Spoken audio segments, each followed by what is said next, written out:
To add the WeChat URL with icon on desktop and taskbar using Google Chrome, open the website URL in browser address bar.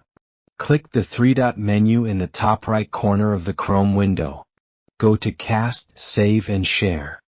Here you can either install the page as an app or simply select the Create Shortcut button.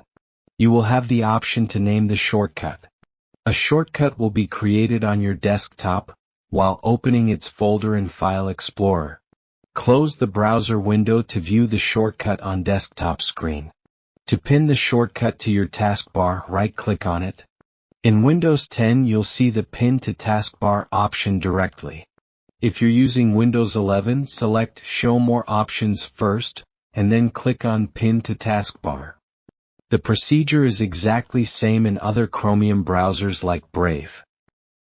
Discover Dozro.com for free courses on graphic design, video editing, browser tips, computer tricks, and website creation.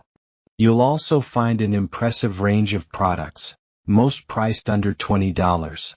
Don't forget to like the video and subscribe to the Dozro channel. Thank you for watching.